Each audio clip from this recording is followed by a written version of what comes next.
Yo, yo, yo, yo, welcome to another episode of Empire Jeff TV. I am your host, Empire Jeff, coming to you on a Sunday night from Los Angeles, California, man, where our Lakers today took a brutal, devastating loss in Minnesota tonight, 116 to 113 to the Minnesota Timberwolves in a game they probably should have, could have won, very similar to game 3. The Lakers blew 2 games on the road after blowing 1 game at home, and as a result, they now find themselves in a 3-run hole heading back to LA on Wednesday night. Very bleak outlook, very devastating outlook, not very confident coming in, right? That's why I said that game 3 felt like the swing game, even though the Lakers had a great chance today, great chance on Friday, and let it get away, let it slip away. And there's a lot of things that led to it. There's a lot of things that kept them in the game. There's a lot of things that in the end cost them to lose the game. And it was just one of those games where, they would get separation. Minnesota would come back. They'd get separation. Minnesota would come back. Minnesota got a little separation at time. The Lakers got off to a great start in that third quarter, something like a 14-0 run. Minnesota just kept whatever run that the Lakers got on. Minnesota just hit them back again. And, when that happens, and at the end of the game, you got everything going wrong, and everything seemed to go on right. A brutal challenge call, a brutal overturn. There was a ball that was out on Anthony Edwards. They challenged it because they had the challenge left, ended up calling a foul on Braun. Lakers used their timeout. The result of the challenge, they lose their timeout. Anthony Edwards makes both free throws. The Lakers get the ball in, still end up getting a good look, good shot.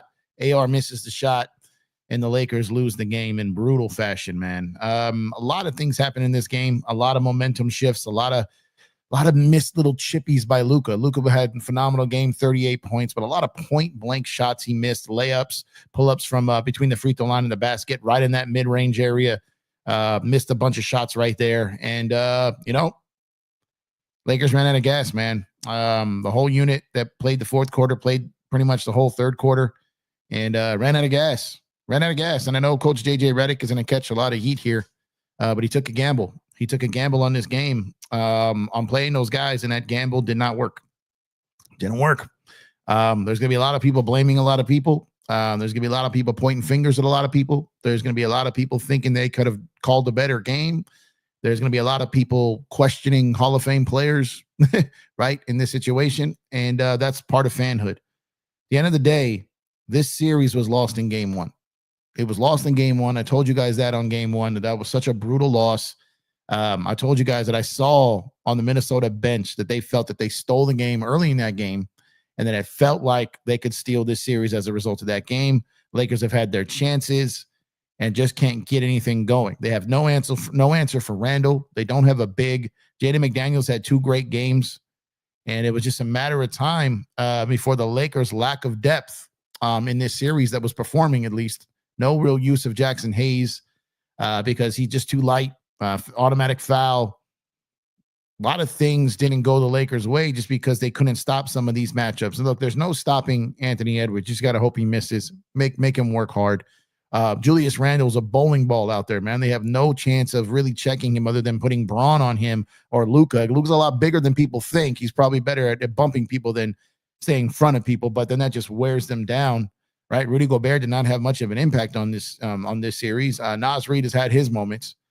But not having really anything from Austin Reeves. If Austin Reeves has any type of first half, we probably get enough separation to win this game.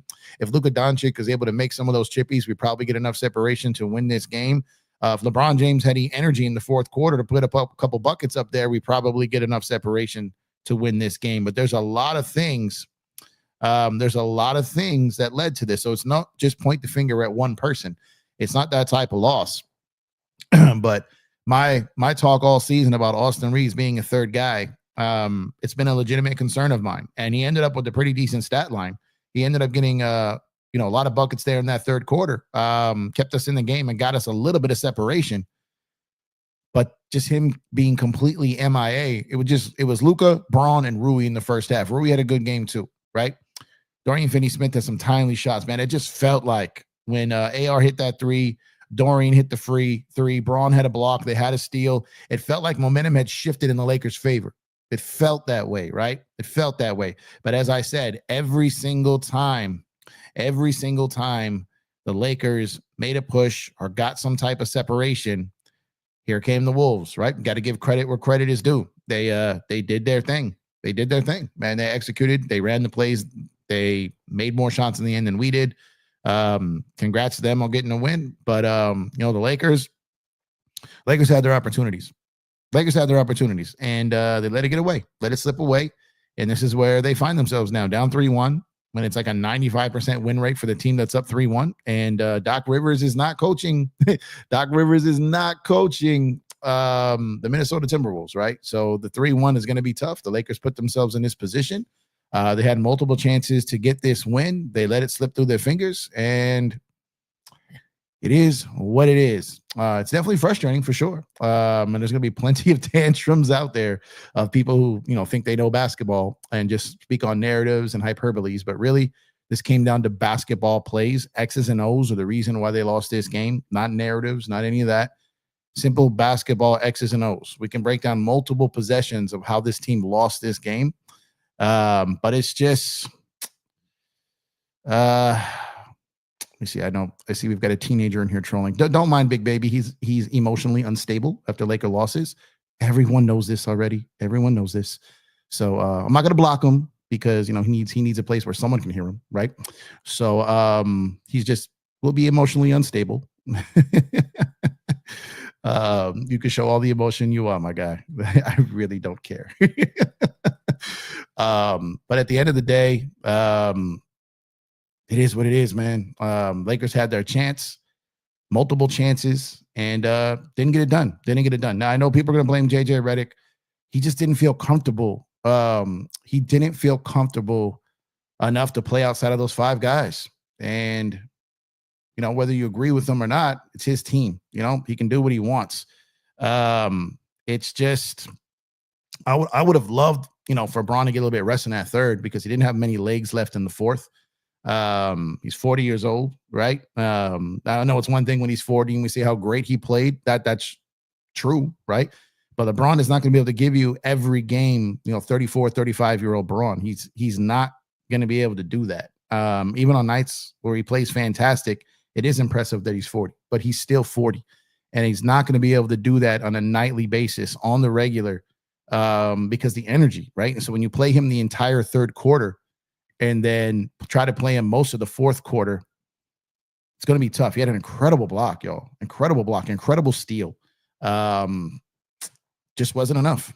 It just wasn't enough, man. And frustrating, to say the least, right? But this team we know who they are. We know who this team is. They can beat anybody, and they can lose to anybody. And that's why it's not shocking to me. Right? It's not shocking to me. Like I was saying, they could have went all the way to the West Finals, or they could have gone out in round one. Like I've been saying that. And it looks like they're going to go out in round one. They could have beaten this team, right? This team, this series could have swung either way. But it's just didn't bounce the Lakers' way, right? After game one, game one was the real brutal loss. If the Lakers win game one and win game two, you got a 5-game series basically at that point, right? And the Lakers have 3 games at home out of that 5, and they have got, they're in the driver's seat. When they blew game one, it really, really took the wind out of their sails, and it's to be expected. And it just too many threes, too many bad shots, too many chippies, too many offensive rebounds from Minnesota. Lakers turnovers, points off turnovers. These things will hurt you. They will hurt you. And when you do that, it's going to be very hard to win a basketball game.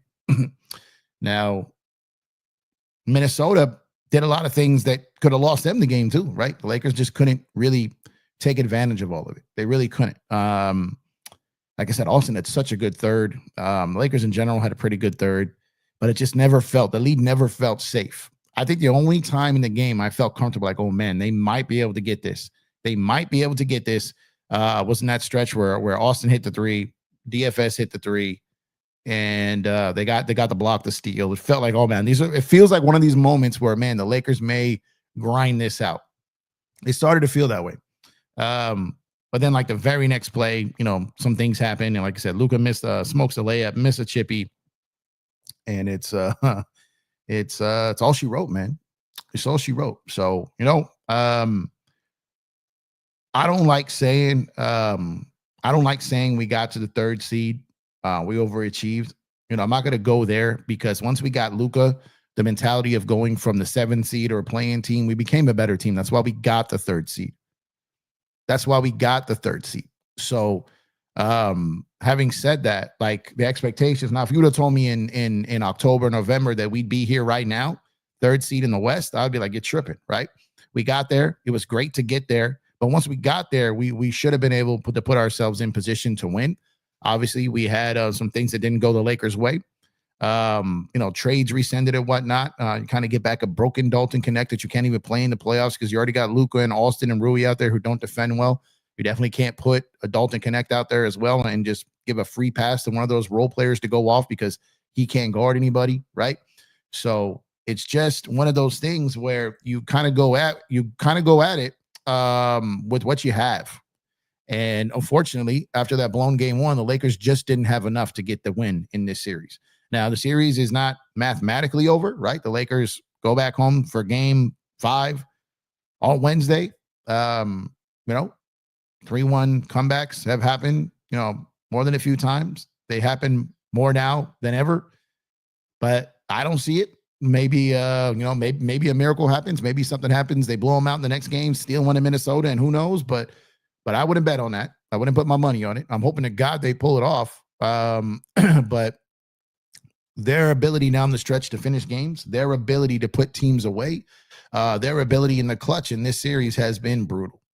They had a pretty good lead in game 2. Minnesota kind of made a push, got it back within like a couple possessions. Then the Lakers put them away. And that's kind of what Minnesota did in these last couple of games. But the Lakers had them. They had them both games on the road, let them off the hook. And here we are now. And it sucks.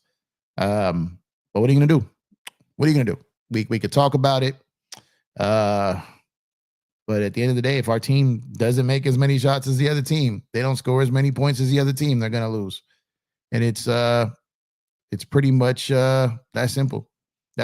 I've said since from game 1 of this series, the Lakers need the 3 guys to get their averages or more. They need a role player to step up. They need to suppress their role players. And tonight's game was the closest thing to it, which is why they should have won tonight, right? You had Rui north of 20. You had Austin with 17. Luca with 38. Braun did his thing. McDaniels didn't have a 25-point game. Reeves didn't go dummy. He had some key plays, which is kind of going dummy in the clutch, right? But this was the game that you had to get because you did everything to win. But then you just did enough to lose. And that's where we find ourselves now. And 3-1 is not 3-0, but 3-1 is difficult. 3-1 is absolutely difficult. And the Lakers are going to be thinking about this. There's that one. I mean, the story of this game was that play in the first half. Lakers are up 10.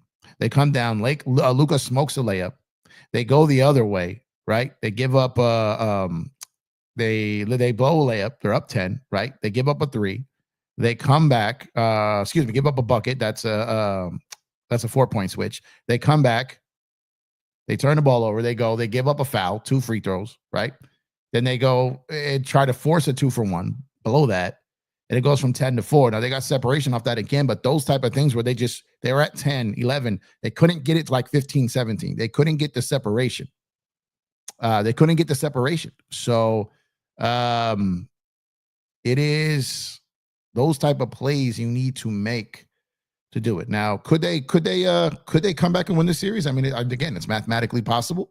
We've seen it happen more times in recent history than we did most of our lives. It's going to be very tough. And does Braun have the energy to do it? I don't know. We'll see. I don't think that this Laker team is capable for coming back from a 3-1 deficit, but I do hope I'm wrong. I do hope I'm wrong.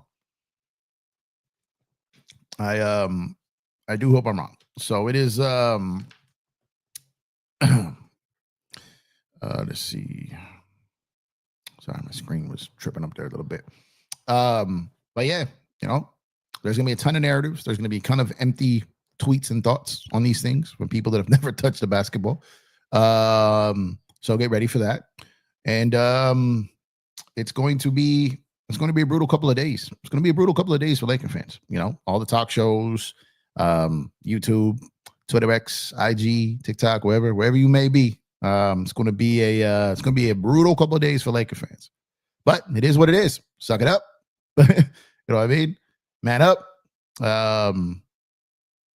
You know, when we talk when we're up, you got to take it when we're down. Not everyone subscribes to that same train of thought, right? But it is what it is. And we move from here. So appreciate y'all tuning in. I'm Empire Jeff. This is Empire Jeff TV, Lakers post-game show, where the Lakers took an L today to the Minnesota Timberwolves and now go down 3-1 in the best-of-7 series. Damn near appears now to be signed, sealed, and delivered.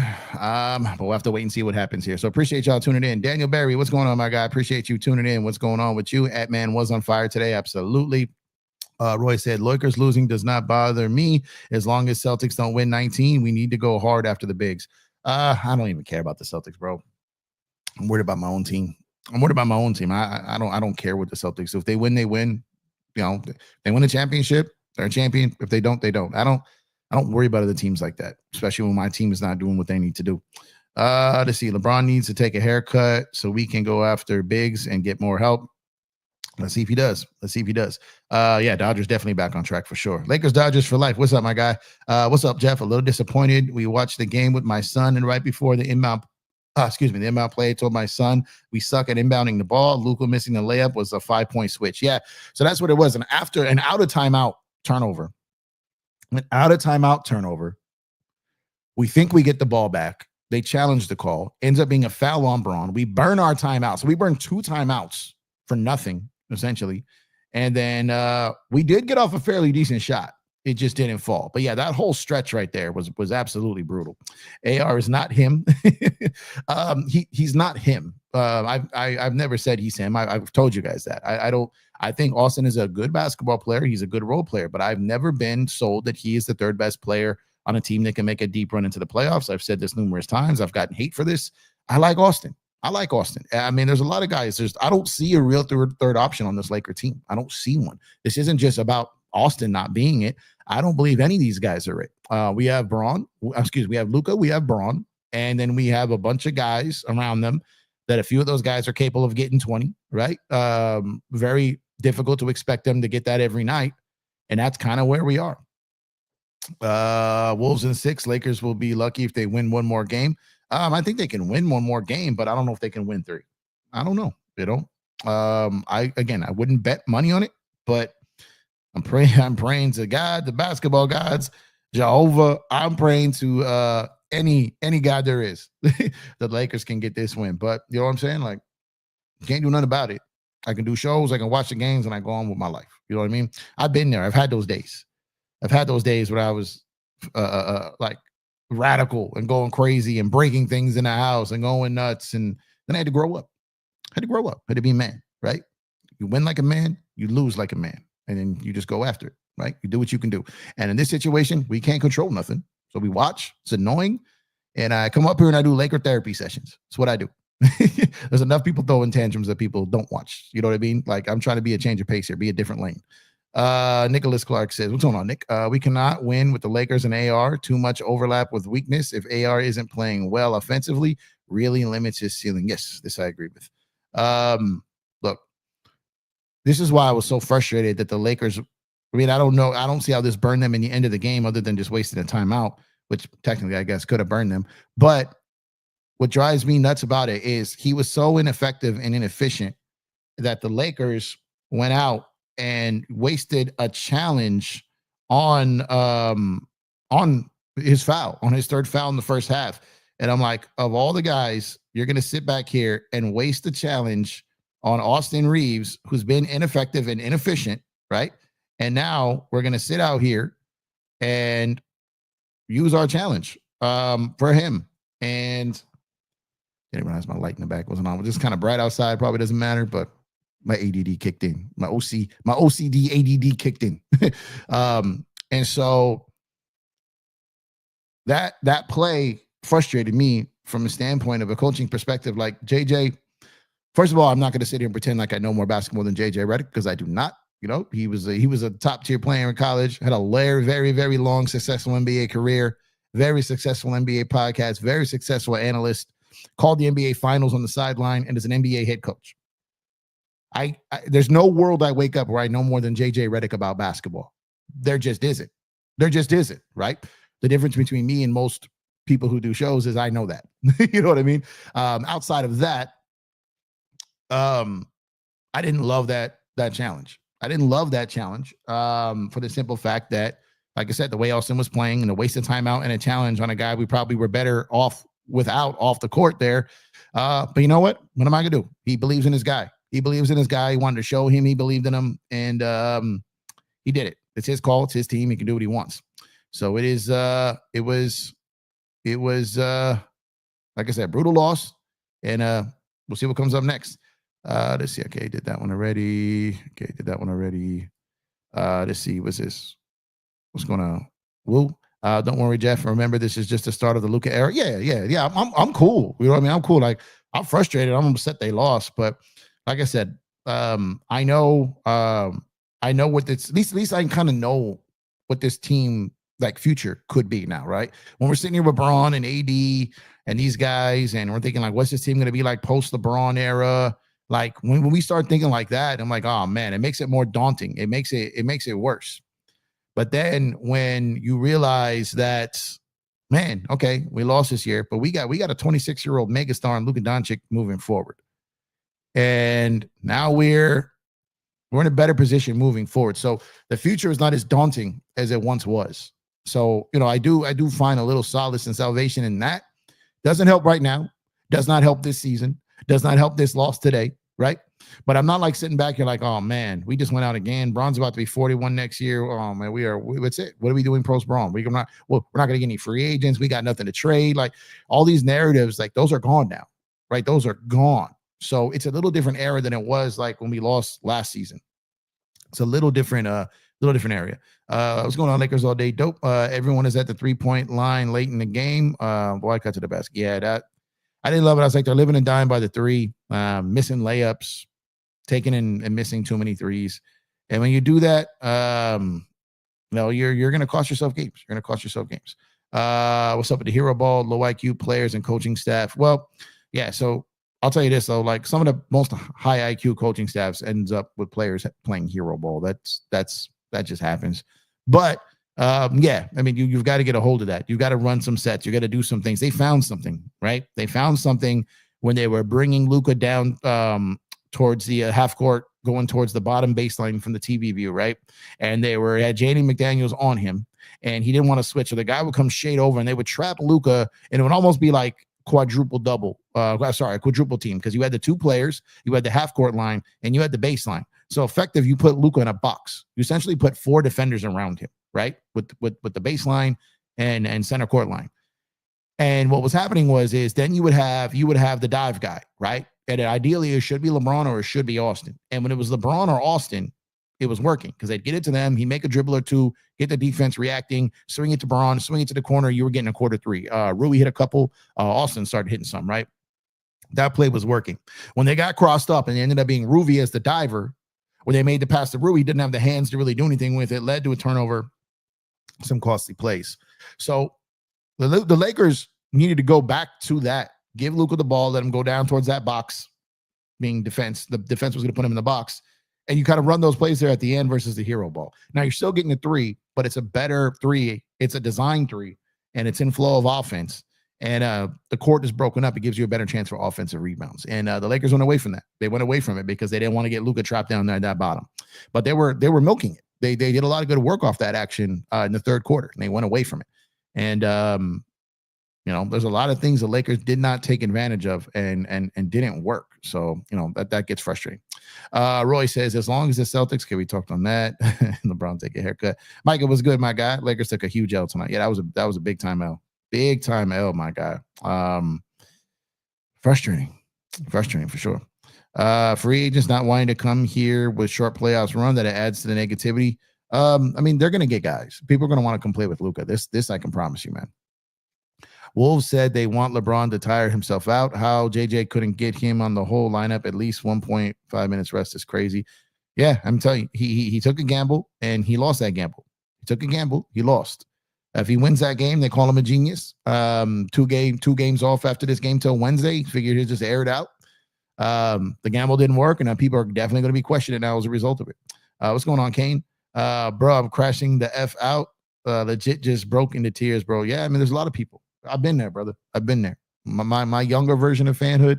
Look, I mean, I think people take like I joke around. You know what I mean? I poke fun at dumb stuff, right? Like troll a little bit and mess around with people who talk narratives and no real substance. Like I'm always do that because it's just too easy not to. It's just too easy, right? It's just too easy to grab a remote. Like I just here.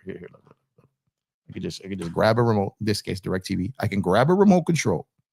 I can point it at these dudes and get them in whatever emotion I want just by talking a little itty bitty trash. It's so easy. It's so easy. I wish it wasn't. But it's just so easy. And so, one of those things was, I understand because I've been through it, right? I've been through it. I know what it's like, and it's brutal. It's absolutely brutal. And, I'm just as upset as anyone else. I'm just as frustrated. I'm going to be thinking about it the rest of the night, but I'm going to go on with my night. I'm going to go watch these other games right now. The Dodgers won. I got to check the ending. Someone let me know the end of that Padres. You know what? Let me stop being lazy. Let me check it myself. Padres were losing. See if the Giants lost. It had potential to be a good MLB day today for the Dodgers. Let's see. So the Dodgers won 9-2. Fantastic. The Padres lost 4-2. Fantastic. The Giants did win, so they're still holding on there. But the Dodgers, they're doing great, doing fantastic. It would have been fantastic if the Lakers would have won today, but the Kings play tonight. I was saying it's all in LA today. All in LA. We had Lakers, Dodgers, Kings. So I'm gonna go back to that. I'm gonna go back to watching the other teams tonight. And like I said, I'm very frustrated with this loss, but it is what it is, man. It is what it is, and we've got to get back, to our lives. Okay, touched on that. Man, I'm scared to go online. Nah, go online, man. Go online. There ain't nothing but Twitter warriors, Twitter fingers. Go on there, man. It's all good. I'm telling you, the internet ain't real, bro. It's just a bunch of people who think they matter more than they do. That's all it is. That's all it is. Nobody cares. Nobody cares. Like nobody cares, bro.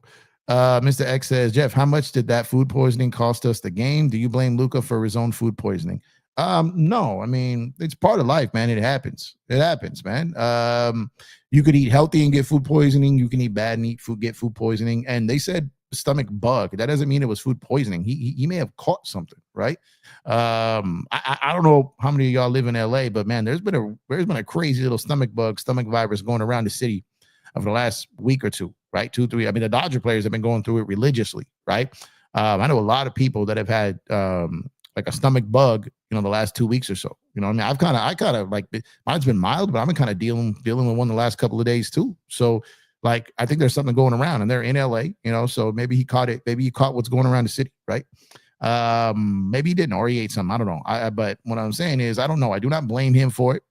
You're sick, man. It's one thing if he was out partying and then couldn't get up to play the game the next day, right? He went out there, he played, he gave his best effort. Didn't happen.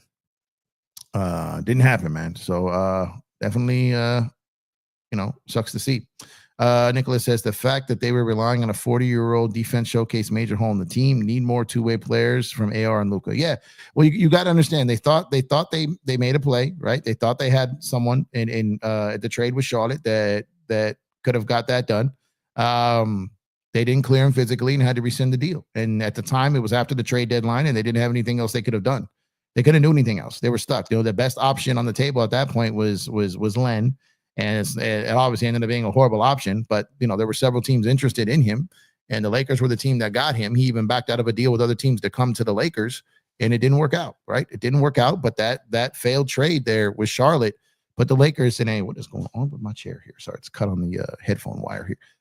It put the Lakers in a really difficult position for the rest of the season without having a legitimate big.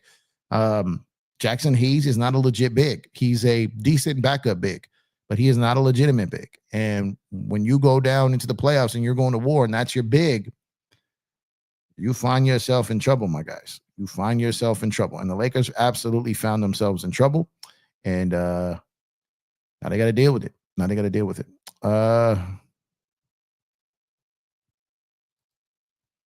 Let's be honest. My biggest fear happened. You can't start Reeves, Luca, and Braun in 2025. Luca was great last year, mainly because he had good D around him. Yeah, he had good D, and he had 2 rim running bigs. And when you give Luca that, you're probably going to win a lot of series. When you don't give Luca that, you're probably going to lose series. And that's where the Lakers are. Off-season move Rui for Claxton. I think there's a good chance Rui gets moved. I thought there'd be a good chance Rui got moved last offseason. It didn't happen. So we'll see. Vando was a liability. He didn't really get any playing time, right? Vando is capable of making an impact when used correctly. Defense, the Lakers weren't terrible defensively, right? It ended up being 116-113 for the bulk of this game. This game was looking like it was going to be sub 105. Things got a little wild at the end there, but it wasn't a type of game you could really throw Vando into. Mr. Rick said still Lakers in 5. That's funny.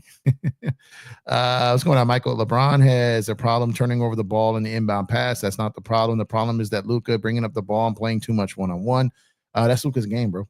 Luca-centric offense isn't winning jack. Where's the creativity and trust? Michael said, Jeff, it's time to start talking about the Giants again. The series is over, man. The Giants. The New York football Giants, man. Some of my sports teams, man. Let me tell you, man. Some of my sports teams. Series is clearly done. Braun can't maintain this level on defense. Yeah, Nick, I don't think he can maintain, better defense. Minnesota is better than we think. They got dogs, 8 starters. To be honest, Lakers have a good team, but not enough legit two-way guys. Yeah, like I said, the Lakers probably aren't your prototypical 3rd seed. And what is up with this? Lucky mess with my cables, man. Minnesota is not your typical 6 seed, right? And as a result of that, you're going to find yourself almost where the Lakers were the underdog from the second game 1 happened. I thought the Lakers would win this series going in. I did, for sure. And then they blew game 1, and it all, fell downhill from there. And now we find ourselves here. We are here now. And game 1 was so brutal. Game 3 was brutal. And game 4 was just a gut punch, just a punch in the stomach. And they got to live with where they're at now. Can we talk about the lack of preparedness and mentality for game 1? Came into the series with regular season effort that cost us everything. Yeah, I've been talking nonstop about how bad that loss in game 1 was. The series tilted permanently after that game.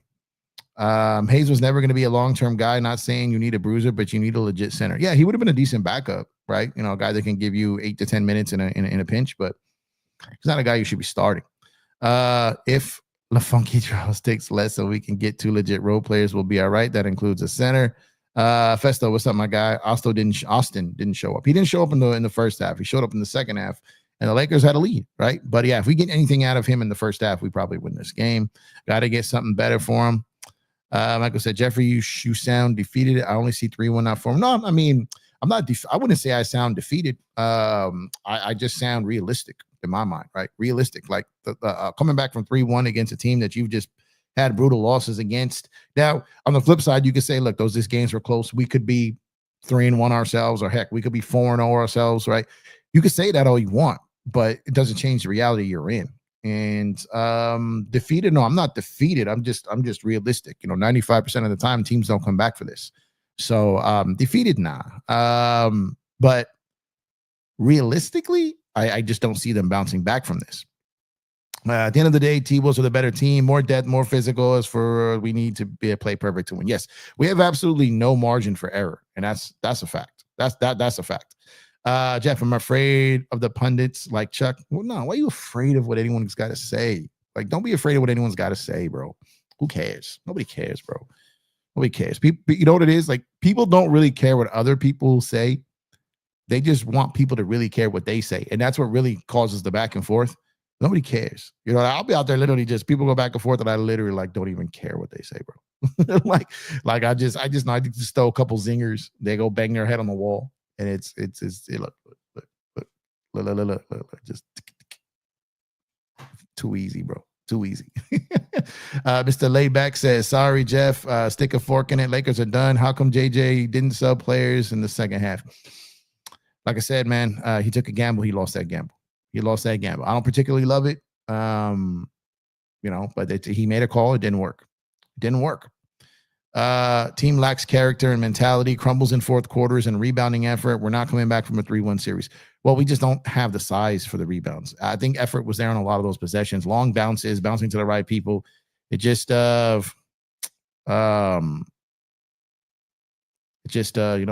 sucks. What's going on, Craig? What's going on, man? Appreciate you. Lakers All Day Dope says, I don't want to hear nobody say Austin is that dude. Yeah, I mean, for anyone to say Austin is that dude has always been a stretch to me. Austin's a good player. He's a good hooper. But my thing has always been, I don't trust him as our third best player. It's no knock on him. I'm going to continue to say this because I feel like people only hear what they want to hear about Austin. And I feel like if you talk highly of him, people act like you think he's an all-star. I don't think he is. I think he's a very good basketball player, but he's a role player. I think the Lakers got good basketball players. They don't have that legit third guy, and you need it. I think Dorian Finney-Smith is a good piece to a team. I think Rui Hachimura is a good piece to a team. I just think these guys are slotted up in the pecking order further than they should be. Like, I don't think Austin Reeves should be the third best player on a team. I don't think Rui Hachimura should be one of the 4 or 5 best players on a team. I just don't think he should be. And unfortunately, we have those guys as our third and fourth best players, right? And when those guys are your third and fourth best players, you're going to find yourself in trouble at times. And there's times because the 2 top guys you have can be outstanding and great, but sometimes those other guys can play off that greatness, and you can go further maybe than you thought you would, a la the Lakers season. But eventually, it's going to balance out. It's going to balance out, and that's what's happening, right now. Why didn't JJ use the bench? I can't speak for JJ. I'm sure he'll talk about it. I just feel like he trusted his guys, felt that was the best way for them to win, and it didn't work out. That game 1 loss was really the killer. No one else to blame but the players. Yeah. Mr. Layback said, what a bad time for the Lakers to be in a 2-game losing streak. Yeah, man. Micah says, LADD, I'm ready for Austin to hit the bench or hit the road. Yeah. I think there's a lot of people that are going to be ready for that. I also think Luca, while he's better than he is also might need an offseason to get in real shape. Yeah. What's going on, Vegas? Dev, Luca AR backcourt is Swiss cheese on defense. Yeah. And the Lakers, for the most part, the game weren't bad defensively. What's going on? Don't care. Appreciate you, bro. The starters should be Gabe, DFS, Luca, Braun, and Vando. Look, I don't necessarily, I'm going to say what the starting 5 should be. I just don't like a starting 5 of Luca, AR, and Rui in there together to start a game. You guys have known. I've talked about it numerous times. I feel like DFS or Vando should be in there for defensive purposes. Mr. X says, Jeff, what did you break in the house back then? Oh man, windows. I broke all kinds of stuff, man. I would be so mad. Like when I was in my 20s and the Lakers would lose, like during the Kobe Shaq run. But later on. So like they're like earlier than that. But like the Kobe Shaq run, man, bro, I was so crazy. So crazy. Forget how old I was, but like when the Lakers lost game 1 in 2001 of the NBA Finals, when AI crossed over Ty Lue and they lost in overtime, man, I sprained my ankle so bad. I broke a window, sprained my ankle, got in a fight with the person I was with at the time. Like I said, I've been there, but I have matured. I grew up. You got to grow past that, man. If you're a grown man with bills and responsibilities, you can't be letting your whole life go down the drain because your team lost. You got responsibilities, bro. It's people who don't got responsibilities aren't taking care of a family or family members or don't got a serious job. Like they're the ones that live this life of like, I'm a real fan. I break things. I do this. I go crazy. All that. Like no. Any man that's got real responsibilities ain't going down that path, man. Hey, it sucks. We lost. I'm pissed. But what am I do? Call out sick? What am I do? like it's all in the game, man. It's all in the game. You win some, you lose some. You win like a G, you lose like a G. I had to learn that. There's a lot of people still trying to learn that, and I understand that. I just have fun with it because it's too easy not to. Let's see. They should have honestly made Reeves a 6th man. Yeah. Why not target guards? Braun and Luca have a big size advantage over Conley and Dante, etc. Yeah, it's a lot of times why they were hiding those guys. It's also why those guys weren't really active too much in the series. What's going on, Dante? Appreciate you, bro. They have to make us believe. So how love is love game. Yeah, I wish they gave us a reason to believe, bro. I wish they do. Maybe one win at a time is the mentality, but we'll see, man. Imagine not having Luca and just AD. Yeah, that's what I'm saying. Build a good team around Luca next year. Yep. Jeff, why didn't we see more of Luca on the post up? I mean, I don't know. He didn't feel comfortable going down there. It looked like We can build. We greedy. I'm rolling up. Life's a gamble. JJ lost this gamble. Yep. Don't fear. Plenty of games in your lifetime. Go to have more disappointments and victories when you follow sports. Oh, yes. And especially when you cover them. When you cover them. Like for me, I think if you're just watching a game, you're going about your business, right? It's cool. To me, there's nothing worse than seeing a content creator just lose their minds. Like they're not going anywhere like that. You're just not, right? So if you take this serious and you want people to take you serious, no one wants to hear crying like a crying grown ass man. Like no one wants to hear that. No one wants to hear that. And if they do watch it, they're just mocking you, right? They're making fun of you. They're talking about you behind your back. like it's just be a man. Be a man, right? And anger, talking trash, getting emotional, that's cool. That's cool. Like I had I had someone tell me, they're like, what's this someone told me the other day? They're like, how are you so like calm in these moments? I go, hey, I feel it. Like I feel it. Like I'm watching the games, like, oh man, like I'll pace, like I'll do it, like I feel it. When you have like coached as long as I did, and when you're in the AAU circuit and when you're actually like on a sideline and games versus future NBA players, right? And you're out there and you're in it, you could tell the guys who have been in it and guys who have just watched it their whole lives. You could tell the difference, right? And like any other coach that I've been against or watched with, or what, it's kind of funny the mentalities of people who have been in the game. Or been able to watch games with players and stuff like that. You can tell when people have been around the game and those that haven't. And it's not to say that there's people who are in or around the game that don't lose their minds too, because there is. But for the most part, it's usually the guys that just try too hard, right? That are trying to convince someone there's something they're not, and they just get so boiled over, and they just kind of naturally expose themselves, right? We're just like who they are. We're just unstable at times, and it happens. There's a lot, but my DMs get crazy on all platforms. Like my DMs get crazy, bro. Voice messages, texts, pictures, all kinds of things of people just losing their damn minds. And some of it is like, oh man, these people are cooked. And then some of them are like, yo, bro, walk me off the ledge. Talk to me. Go do a show. Calm me down. And those are the people I really like to do shows for, because I try to bring some common sense where in a lot of places, common sense is not so common at all. And that's kind of always been my approach to my show, is come here, just talk the game, have a little fun, talk the game, and then go from there, go back to life, right? And that's what I do. I take the game very seriously. I love it. I watch them all. I've been watching games a lot longer than a lot of people. Spend a lot more money on these teams than a lot of the people. Have some real relationships around and things than most people, right? And at the end of the day, I'm never trying to fake anything. And it's so much easier to live like that and create content when you're in and of yourself. Kane says, to be honest, call me crazy. It's never about star power. It's about having complete team, 12 strong, not 4 to 5 strong. You need at least 8 to 9 starters to win. You're never going to have 8 or 9 starters. That's crazy. But yeah, you need a solid rotation for sure. Damn, it's okay, guy. Luca Era just started. Yeah, that's what I'm saying. I just want Braun to have a parade, someone down Figueroa. Yeah, he missed one. We owe him one. Do you think AR is starting level player? He'd be an amazing Ginobili. I think he's a starting level player. I just don't think he's the third best player on a chip team. That's kind of where I've always been with him. Why overutilize Luca as a creator? Have Braun and AR have capable ball handlers. These move off ball and off ball screens, create chaos and everything for defenders. I mean, you guys also got to understand. And I definitely don't want to make excuses because I hate that. But you got to understand that this trade was done in February. You got guys in. You brought guys in. You had to work on some fits. Some guys had to adjust, and you had guys out of the lineup. Things take some time for teams to gel. It's very rare when a midseason trade puts a team over the top and they go on and win. Any team that makes a big midseason trade and kind of goes on to win or make deep playoff runs, it's typically in the next year. Go through a training camp together, go through a whole season together, build that chemistry, build that bond, build that cohesiveness. And a lot of times teams need that. And this Laker team overachieved a lot this year, and they probably could have benefited from times like that. And they're going to get that next year. And we'll probably have some pieces that we need. We'll probably be without some guys that we currently have. I'm fairly confident we will have a center. I'm fairly confident we'll probably have another dependable wing. I am not 100% confident in, Rui, Austin, Gabe, maybe even Vando. I think 3 or 4 of our regular guys potentially gone this offseason. and we're gonna have to go get pieces that we need to fit around Luca. And I think once we have that, this team will probably be better. Will probably be better.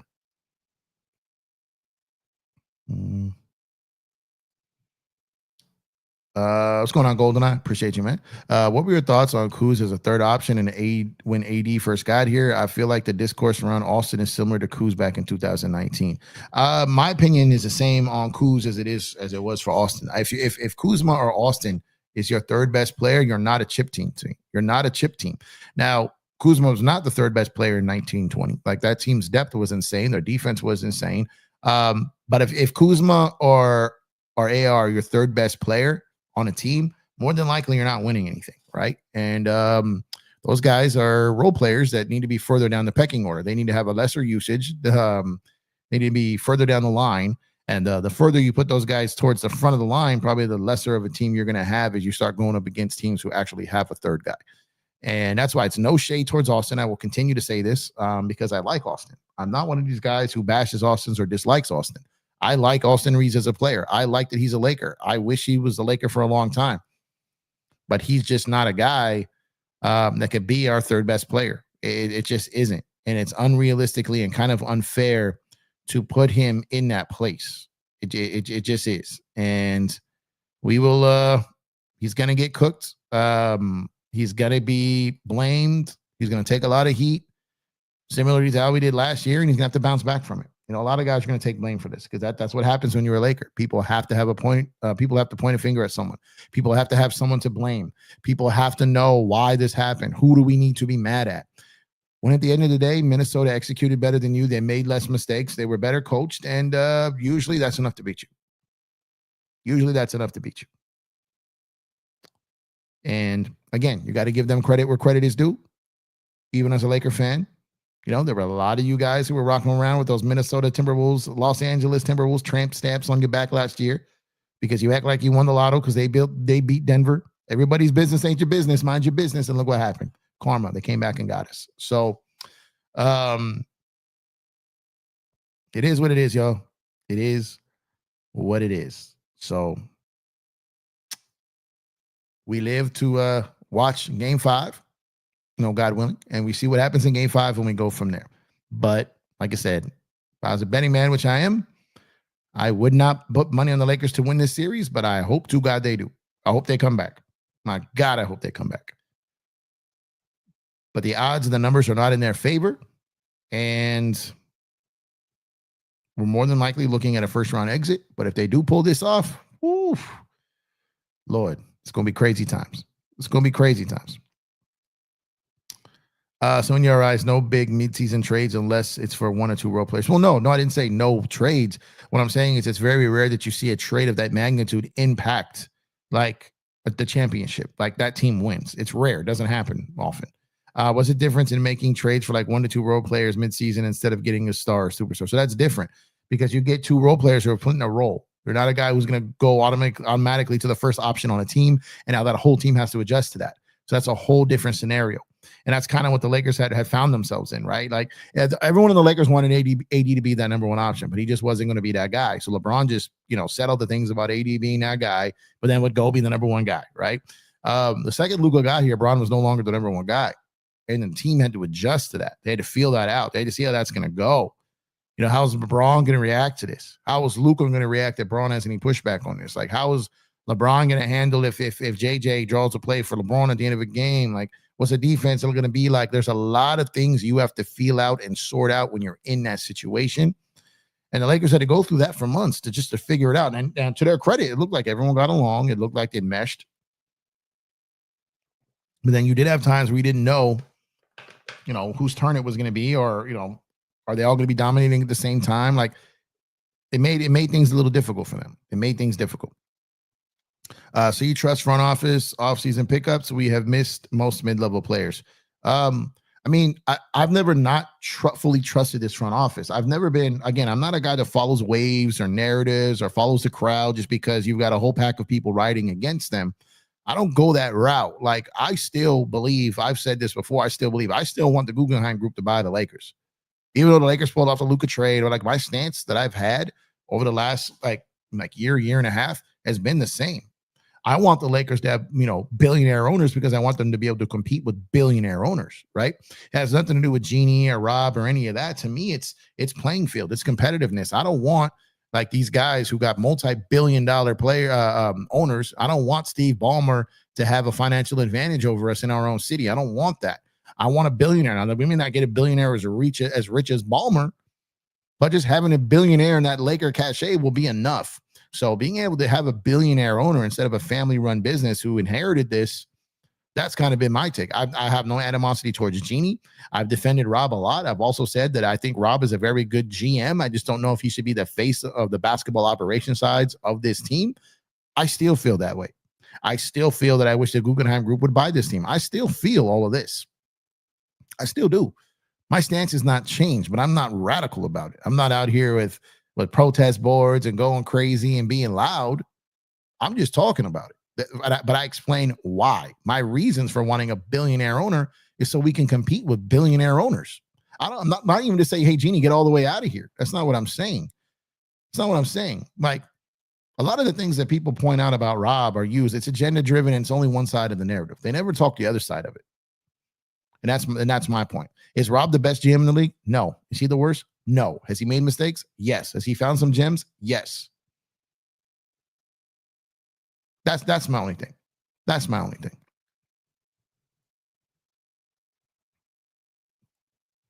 Lakers need to hold a full practice at inbounding the ball. We've been horrible all year, and today we paid the price. Yeah, man. Yeah.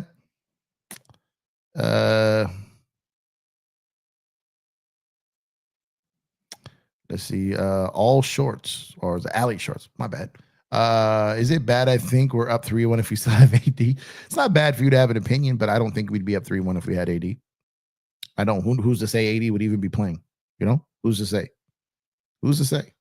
I think we're a better team with Luca than we are with AD, but I can't. I can only give my opinion just like you gave yours. But no, I mean, is it crazy? I'm not gonna say it's I don't think it's bad. I just don't.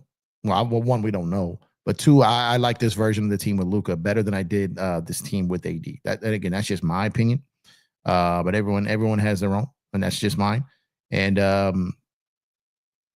it sucks that we're not gonna be able to play until June. We're gonna have a longer off season.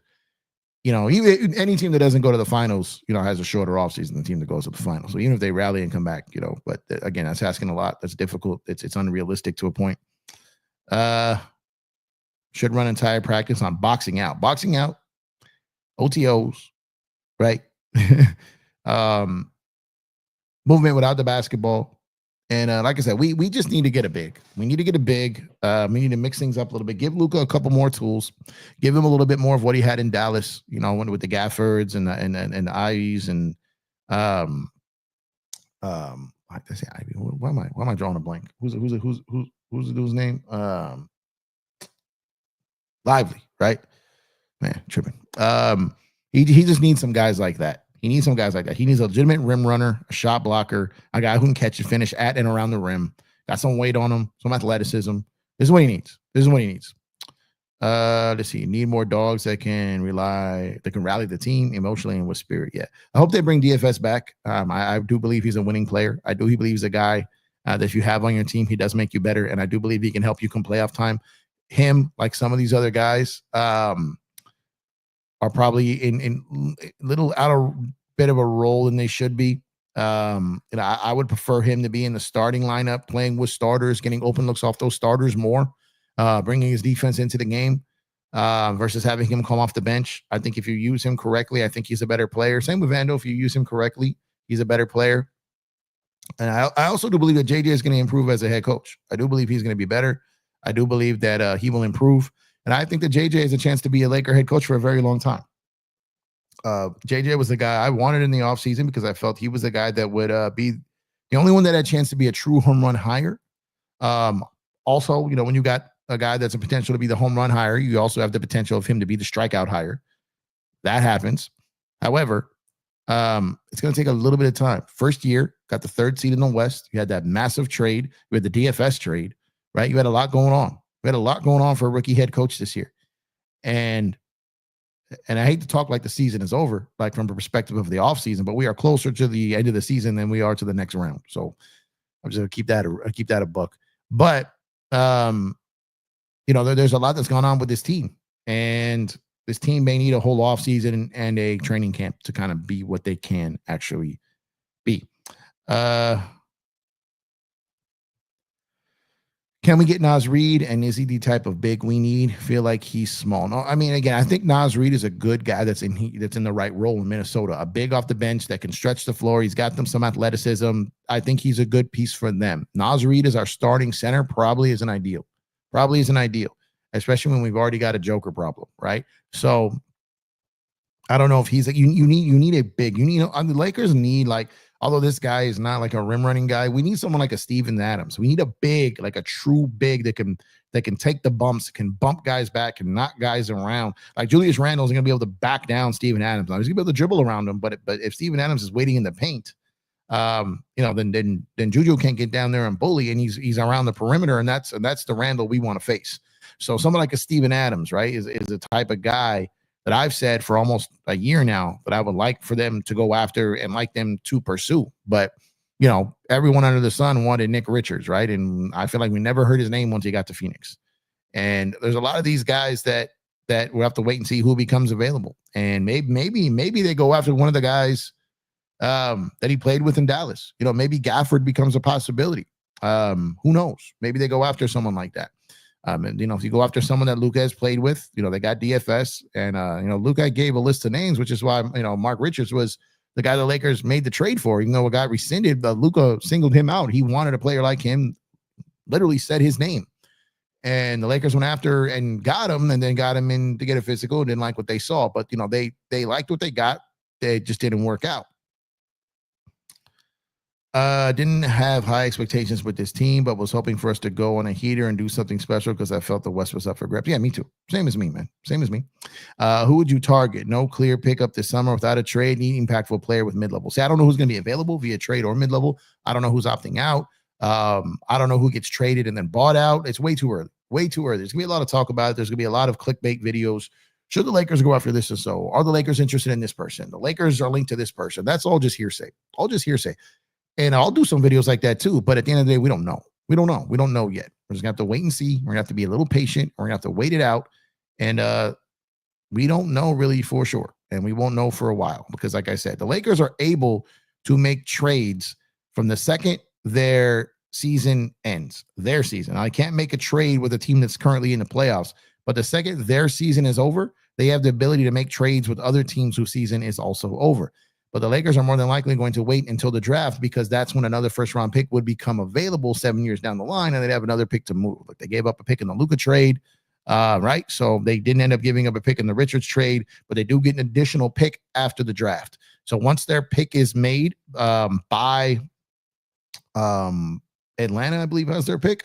Once that pick is made, once the Lakers get through their pick in the draft, that pick 7 years later, a first-round pick becomes eligible to be moved, and the Lakers then have another pick available. So they may wait until then to make those deals and see what comes from it. What if we had Luca and AD instead of Luca and LeBron? Well, that's different.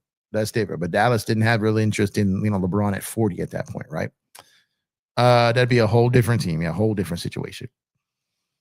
Can't go too hard at Luca. Need him to sign first. Yeah, that's true. And I think he was. He came out. He did an interview with ESPN, and they asked if this is where he wanted to be. He said yes. The Lakers want him to be here. Like, he voiced that he wanted to do it. He said it. So there's some positivity there. He didn't say we'll see how things look. He didn't do that whole thing where I'm keeping leverage over you guys. He didn't beat around the bush. He wasn't playing coy. He said yes, I want to be here. And now we will wait to see if he signs that extension when the Lakers put it on the table this summer, or if he doesn't need to wait. I think he's going to sign it. He's been traded. Doesn't want to risk an injury. I think he wants that big money locked up. I think that's the wise play. I think that's what he's going to be advised to do, and I think that's what he's going to do. As of right now, things can change, but I think that's going to be the case, and I think he ends up signing his long-term deal here with the Lakers, and then the Lakers will pivot and act accordingly from there. Now, here's the thing. I'm not sure LeBron opts out. I'm not sure he opts out because I don't know if he trusts the Lakers to offer him a max deal if he opts out. I don't know. With them having Luka now, I think they're gonna want to do right by LeBron, but I think he's like, man, they got a guy to sell seats. They got a guy to sell jerseys. I'm still the biggest name in the face of this game, even at 40. I'm still the biggest draw. They don't have to technically offer me a max if I opt out. They don't have to. I still think there's a chance that they do. But the Lakers aren't really held over the fire like they have been in past seasons. I think LeBron knows that, and that potentially could lead to something this offseason. That's all I'm saying. What Big Baby say? I think Lakers can learn something from this series to get better for next year and improve. Goal for the Lakers next year is to get the number 1 seed. Yeah. See, Big Baby tonight. That's what I'm talking about. Shout out to Big Baby. I've been messing with him too much today, man. I'm just shout out to Big Baby, man. Go make sure to go subscribe, bro. Go subscribe to Big Baby. I mean, I think going for the number 1 seed next year would be a goal. I think would be a goal. But Big Baby and the rest of you guys in here, man, chat. We had home court this series. We had home court in this series against the Wolves, and we gave it away in game 1, right? So yes, having the number 1 seed, probably against a lesser opponent for sure, which would help. I think that would be a very achievable goal, something to go after. So Big Baby, I agree with you. I think that should be the goal for next season. Before your goal is okay, there's this weird like thing within Laker Nation where it's like, if we don't win a championship, the season doesn't count. I'm like, okay, all right, guy, relax. You're gonna always lose more than you win, and you can be miserable when you lose. That's fine. But to sit up here and act like a team overachieves, like if you have a team that like was expected to be in the play-in or miss the playoffs this year, you get the number 3 seed. They overachieved, but now we're here now, right? Now we're greedy. We want to win it. But to sit back and continue to act like if the Lakers don't have a good season, if they don't win the chip, that it's just a wasted year. Again, that's just people that have never played. But I think that's a good goal to have. I think that's something they may strive for. Is it me or does Is it me or does playoff a lot more physical in recent years? Are the playoffs? Yeah, so it was weird. I feel like the referees were letting these guys be more physical early on. And I had put out a tweet, said, look, they're letting these guys be real aggressive with Luca, which I'm cool with. Because Luca could give it back. My thing is, I just hope they reciprocate that aggression on the other side. Like, let us be aggressive with Ant. Like, if you're going to let that aggression go, then let it go. And I was joking around about the estrogen boys and the estrogen guys, that LeBron wasn't buddy with Ant or Gobert today. You know what I mean? You never had a problem with LeBron talking to a guy he won a gold medal with. Had a problem with it, which is I should do a whole video on that because there's so many crazy takes on that. But I don't think he did what he did today because of that. I think he got annoyed with him. I think they thought, they could try to push him. And he was like, hold on. You still better respect me. And I do like that. Look, I'm not anti-buddy. I'm not anti-physicality. I think people should be able to be who they are.